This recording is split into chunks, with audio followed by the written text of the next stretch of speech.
Hello everyone. Just finished a 20-hour intermittent fasting period. I stopped eating at about 5 p.m. last night, and then I ate my first meal at 1 p.m. today, so about 20 hours, and broke it with 4 eggs and probably close to 12 ounces of ham and some of my low-carb bread with cream cheese on it.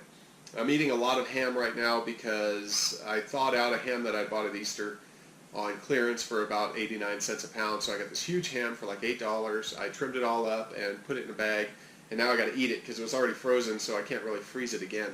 I'm enjoying my black coffee, and I'm absolutely stuffed. I probably won't be eating again for quite a while.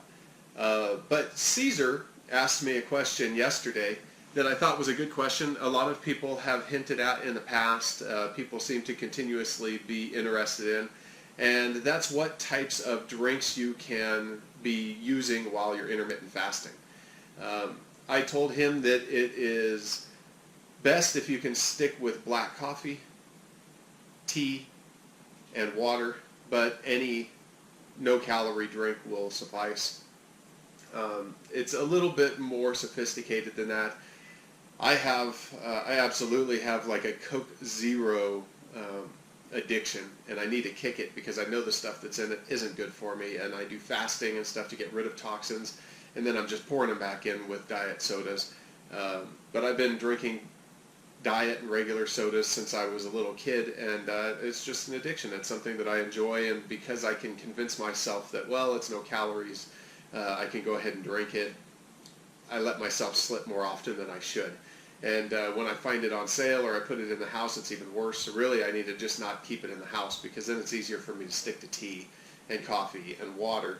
And in the water, a lot of times I put essential oils to add flavor that do different things as well, help burn fat or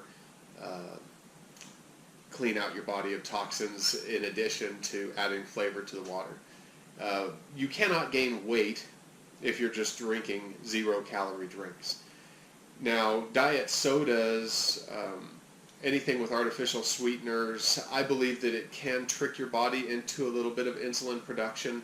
It can trick your body into thinking that there's food there and beginning digestive processes, even though there's really no nutrient value there. I think that it could cause your body to hold on to more of the calories of the food that you've eaten. Even though it's not adding calories to the meal, it may be increasing the effect of the calories that you are ingesting.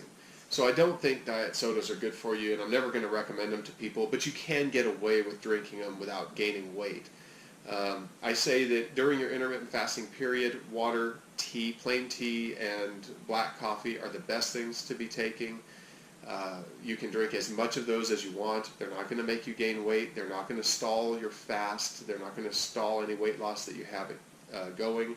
I have heard that coffee by itself could cause a little bit of an insulin reaction, but we have insulin in our bodies all the time. Our goal is to keep our insulin as low as possible, as long as possible, so that we're in that fat-burning mode. If you eat carbohydrates, your body stores those carbohydrates as glycogen in your liver and muscles. Now, depending on how long you've been eating the carbohydrates and how much of them you eat, it typically takes 10 to 12 hours just to burn through the glycogen that's stored in your liver. Now, if you have glycogen stored elsewhere as well, then it's going to take even longer. And then it takes your body a while to switch over to burning ketones for an energy source and producing ketones. So the goal is to keep you off of the sugar and off of the carbohydrates long term as much as possible. And then, in addition to that, eating your fats and proteins far enough apart that your body is turning to those fat stores for its energy instead of the food that you're eating. That's for weight loss.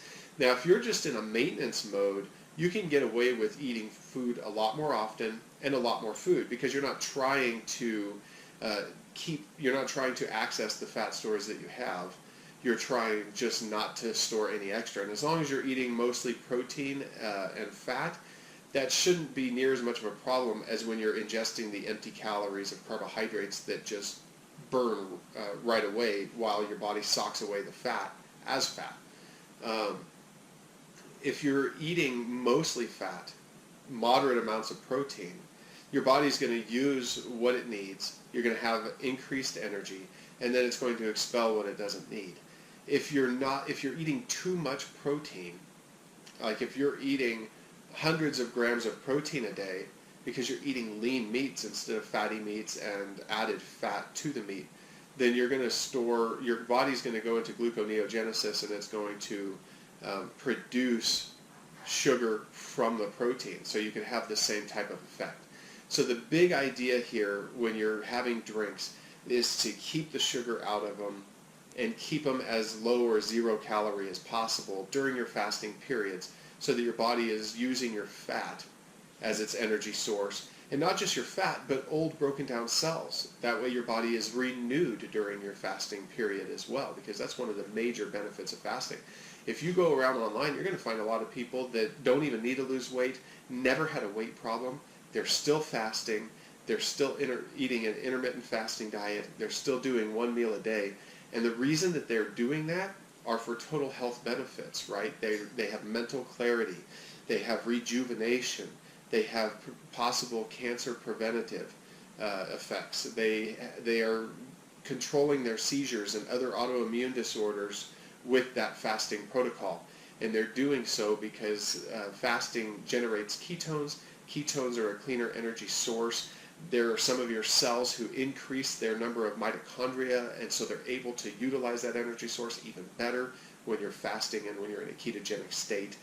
So there's a lot of benefits to fasting that are other than weight loss, and you don't want to interrupt all of those benefits by having sugary drinks, fruit juices, or anything like that during your fasting period.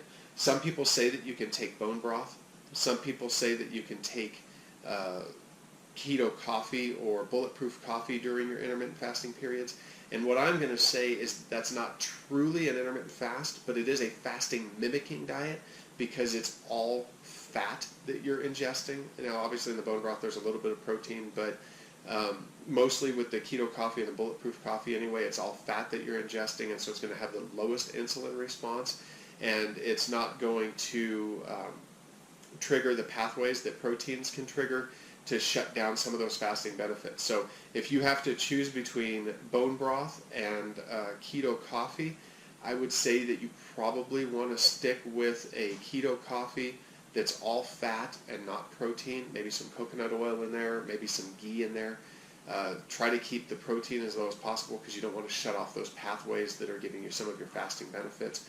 Bone broth is good because it adds salt, so if you're on an extended fast, it can interrupt it for short periods of time, but if you need that to get the salt into your system to balance your electrolytes, then that's okay.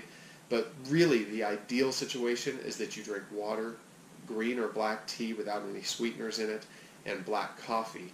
And those are going to be the total liquid consumption during your fasting periods. That's what's going to keep your benefits going as long as possible and give you the maximum benefit out of the period of time that you've spent working on that fast. So if you have other tips, leave them below. Please like the video if you think intermittent fasting has health benefits. Subscribe to my channel to find out more about my journey with ketogenic diet, intermittent fasting, and extended fasting, as well as hopefully some testimonials from some of you. If you have a testimonial for how this stuff is working for you, please message me because we'd all like to hear it. Message me, maybe we can even do an interview and put it on the channel so that it can get out there. The biggest thing that we can do is encourage other people to try a diet that maybe they're intimidated to try so that their health can get better as well, and we can hopefully get these ideas to go mainstream and overtake the every calorie is just a calorie mantra that we've heard for years, which is obviously false. Anyway, have a good day, and I'll talk to you guys later.